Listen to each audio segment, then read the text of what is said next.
edges of a skin graft are usually anchored using simple interrupted sutures, but since the middle of the graft isn't really anchored, it can move around causing blood and exudate to accumulate underneath. With this technique, 2 metric silk suture is tied in a star configuration over the graft without tightening the loops. A dressing layer of saline moistened cotton wool is positioned beneath the sutures. Then a swab is added to cover the cotton wool. Once everything is in place, the loops are tightened and secured with a surgeon's knot. This technique is best used for circular grafts as it gives the advantage of homogeneous pressure to every point of the skin graft area. Pressure immobilizes the graft and minimizes dead space. We load blood into microhematocrit tubes and seal them off with some clay. Then we pop them in the centrifuge. It is extremely important to put them in the centrifuge with the clay side pointing out. If we forget to do this, the centrifugal forces will pull all of the blood out of the tubes. Another essential step is to screw the inner lid back on. This holds the tubes in place while spinning so they don't break. We spin this at 10,000 revolutions per minute for 5 minutes. When done spinning, unscrew the lid and take out the tubes. The blood has separated into 3 layers. The packed red blood cells, buffy coat which contains white blood cells and platelets, and plasma. Since this is a partially hemolyzed blood sample, the plasma has a red tint. The tube is placed into a hematocrit reader. The top of the clay bung is aligned at 0%, and the top of the plasma layer is aligned at 100%. Then the white line is moved to the top of the red blood cell layer, giving us a reading of 30%. When you're done, don't forget to dispose of the microhematocrit tubes in the sharps container.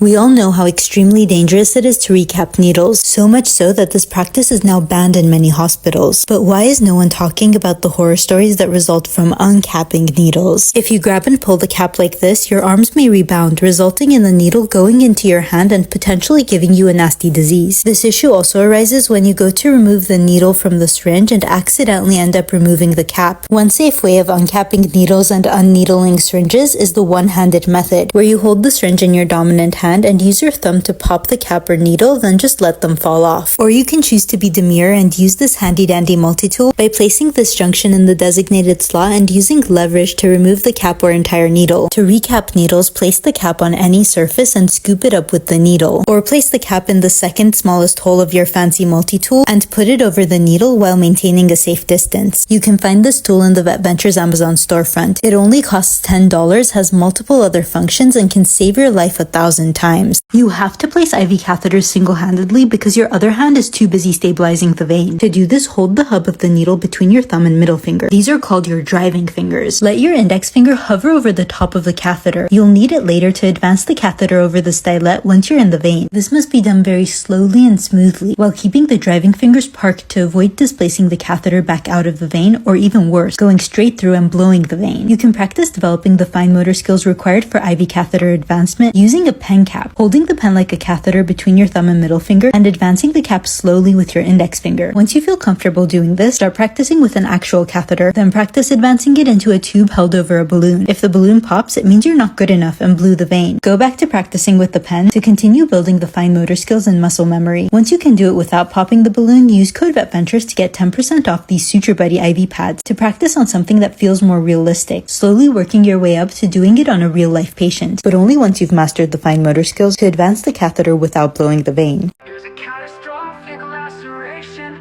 There's too much tension to close it without risking severe cheese wiring of the sutures and death of skin edges.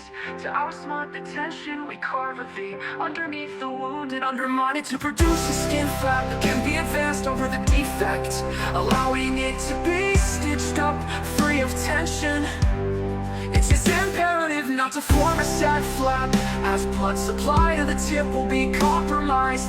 Thanks to this happy flap, we have now successfully created a new wound underneath the old one. So you might think this was a stupid idea, and now all we have done is transfer the tension to this new incision. But don't worry, converting the V into a Y allows the new defect to be closed under minimal tension. These Y advancement commonly applied eyelid surgery. Yo, what's up, future surgical legends? Welcome Surgery School 101. I'm gonna show you how to stitch a wound like a certified baddie. Just make sure you don't practice on yourself or your homies, alright? This isn't DIY surgery TikTok. Stay safe. Alright, fine, so here's the vibe. Suturing is basically sewing, but with way higher stakes. You mess up sewing a button, hey, whatever. You mess up here, big yikes. Okay, let's start with a simple interrupted suture. It's the bread and butter, the vanilla ice cream of sutures. Like, you'll need this in 90% of cases. Grab your needle driver, this baby is the Harry Styles of surgical instruments. You need it in your life, hold it tight but don't death grip it. You're trying to stitch a wound, not wrestle an alligator, okay? When you're inserting your needle, fam, you gotta keep it at that perfect 90-degree angle to the skin, okay? Imagine you're walking straight into a party. You can't be like slouching or wandering in at a weird angle, right? You're walking in strong like, I know I'm the vibe.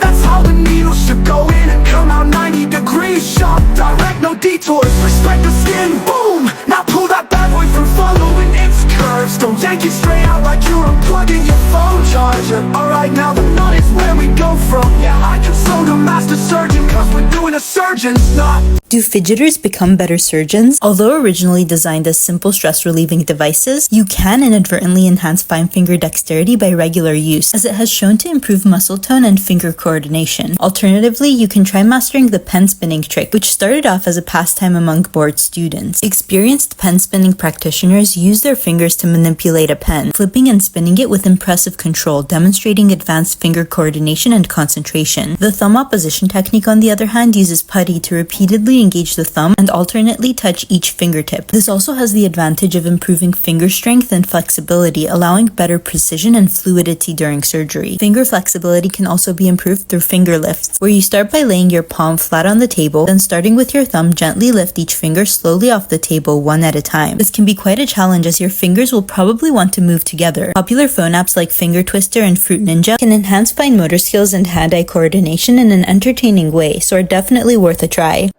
In 1882, Dr. William Halsted operated on his mother on the kitchen table at 2 a.m., successfully removing all 7 of her gallstones. This father of modern surgery also did one of the first emergency blood transfusions, giving his sister his own blood, then operating on her to save her life. He even introduced the surgical glove made of super thin rubber to preserve finger sensitivity. The Halsted suture is a modification of the Lambert suture, used for closing incisions in hollow organs such as the stomach, bladder, and uterus. Because the Halsted suture distributes tension in a plane perpendicular to that of the Lambert suture, it allows opposition of tissues with less crushing, so is particularly useful for stitching inflamed abnormal tissue where a Lambert suture would cheese wire through. To do the Halsted suture, the first bite is taken around 8 mm from the wound edge, and the needle rotated to be removed 2 mm from the wound edge on the ipsilateral side. Next, the reverse is done on the other side of the wound. Up to this point, the Halsted and Lambert sutures are identical. For the Halsted suture, these 2 steps are then repeated, but this time starting from the opposite side, as opposed to the Lambert suture, which always starts taking bites from the same side.